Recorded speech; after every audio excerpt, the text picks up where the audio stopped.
Pedang ini tiba-tiba letoy terkena cambukan seorang penyihir. Kesatria ini heran kenapa pedangnya bisa jadi letoy gini. Kemudian penyihir itu kembali mencambukkan cemetinya pada kesatria itu. Kesatria itu tiba-tiba jadi batu, lalu dia dibuang ke laut.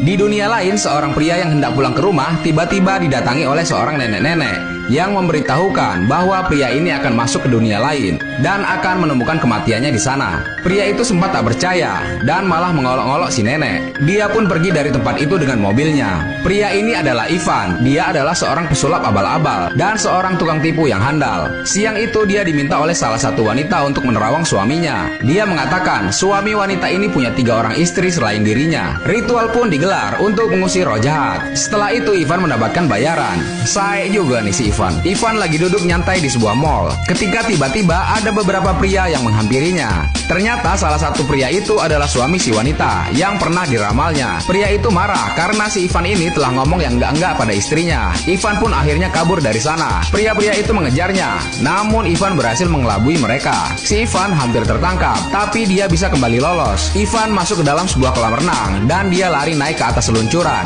Dia masuk ke dalam lubang seluncuran dan mulai meluncur. Tapi anehnya, dia keluar dari sebatang pohon dan mendarat di dunia.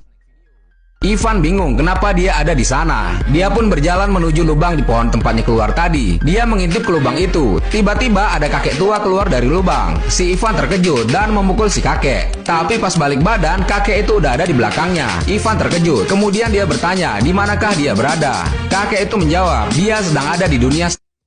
Ivan memegang kepalanya dan berkata, mungkin ini adalah sebuah mimpi. Kakek itu memperingatkan Ivan bahwa musuhnya sudah dekat. Tapi si Ivan malah nggak ngedengerin omongan kakek itu. Dia ngeluarin handphone dan malah mencari sinyal. Kakek itu kembali ada di depan Ivan. Ivan kesal, dia mengambil ranting pohon dan akan memukul si kakek. Pas mau ngayunin tangannya, tiba-tiba tangannya terhenti. Ranting pohon itu berubah menjadi sebatang pohon. Ivan kembali shock. Ivan masih berkata bahwa mungkin dia pingsan saat dikejar-kejar oleh pria di mall tadi. Si kakek kembali berkata kepada Ivan, biarkan aku membawamu pulang ke rumah karena musuh sudah semakin dekat. Ivan malah mengolok-olok kakek itu. Dia berkata, dia sangat senang dan pengen punya ekor karena dia akan sangat gembira. Kakek itu mengabulkan permintaan Ivan. Tiba-tiba dari bokong Ivan keluar ekor rakun, guys. Ivan berjalan meninggalkan kakek itu. Pas dia nyampe di tepian jurang, dia melihat pemandangan alam yang sangat indah.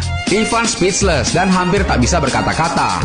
Kakek tua itu mengatakan Ivan adalah seorang putra dari ksatria di negeri itu dan hanya Ivan yang bisa menyelamatkan mereka. Ivan tak mengerti apa yang dikatakan kakek itu. Si kakek terus mengejar Ivan dan berusaha meyakinkannya. Ivan berkata dia adalah seorang anak yatim piatu. Mana mungkin dia punya seorang ayah. Namun kakek itu bilang bahwa ayah Ivan menyuruhnya untuk menyembunyikan Ivan di dunia lain.